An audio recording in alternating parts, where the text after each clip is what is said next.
ternyata hal-hal yang terjadi pada diri kita itu memperlihatkan kondisi tubuh kita.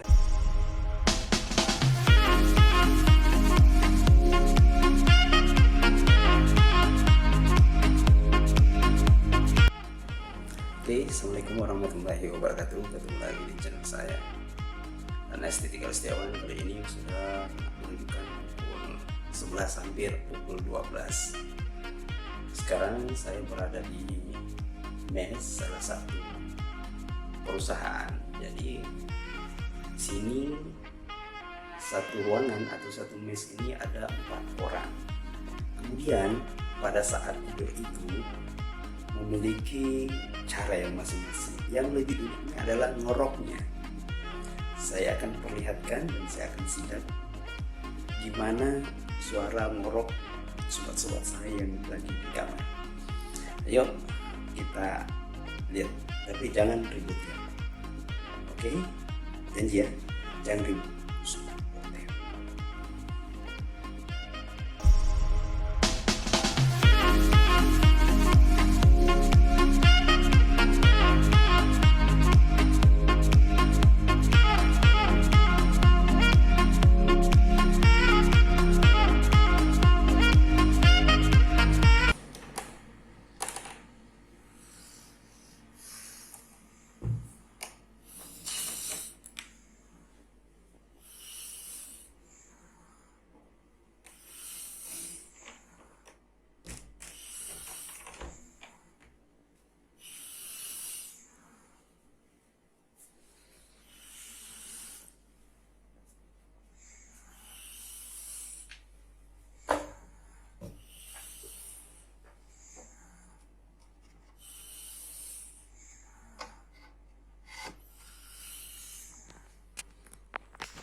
Oke, sobat sekalian, gimana?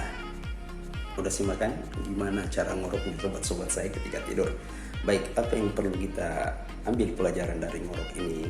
Ternyata ngorok ini bisa merupakan sebuah penyakit dan juga bukan penyakit. Artinya gini sobat sekalian, kenapa ngorok itu terjadi? Karena adanya penyempitan saluran pernapasan. Ketika saluran pernapasan menyempit, maka terjadilah getaran dan menyebabkan bunyi yang disebut yaitu yang ngorok tadi. Semakin sempit saluran pernapasan akan menjadi besar ngoroknya. Kemudian uniknya orang yang ngorok itu ternyata dia nggak sadar dia tidur itu ngorok. Nanti dikasih tahu sama teman yang tidur bareng sama dia, baru dia tahu kalau ternyata pada saat tidur dia ngorok.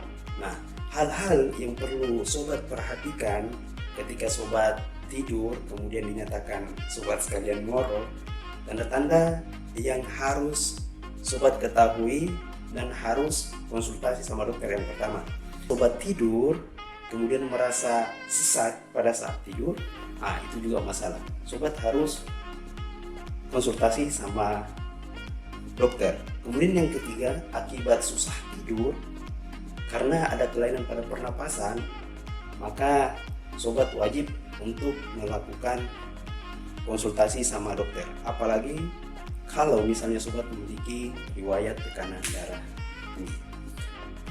Jadi sobat sekalian perlu ketahui apa yang menyebabkan seseorang menjadi ngorok. Yang pertama adalah usia. Semakin tua seseorang akan semakin ngorok, ya. Jadi usia seseorang mempengaruhi. Jadi jangan heran kalau misalnya sobat memiliki orang tua, nenek, ibu, dan bapak pada saat tidur ngorok, karena usianya memang sudah lanjut. Kemudian yang kedua, berat badan sobat sekalian. Ternyata berat badan ini mempengaruhi seseorang ngorok. Coba perhatikan saudara-saudara atau teman-teman sobat di sekeliling sobat sekalian pada saat tidur. Coba lihat berat badan. Yang memiliki berat badan itu biasanya akan ngorok dan lebih besar ngoroknya. Kemudian yang ketiga adalah penyakit pernapasan. Jadi apakah sobat memiliki riwayat penyakit pernapasan atau sedang mengalami penyakit pernapasan, hidung tersumbat, penyakit ispa, itu menyebabkan bisa ngorok juga. Kemudian yang keempat adalah amandel. Jadi seseorang yang lagi amandel atau penyakit tiroid itu akan mengalami yang namanya ngorok pada saat itu. Jadi itu penyebab kenapa seseorang menjadi ngorok. Baik sobat sekalian, tetap jaga kondisi kesehatan. Mari selalu menjaga kesehatan dan selalu menjaga satu sama lain dan saling memperingatkan. Jangan lupa kalau sobat mengalami kesehatan yang terganggu, jangan segan-segan untuk konsultasi sama dokter. Oke, assalamualaikum warahmatullahi wabarakatuh.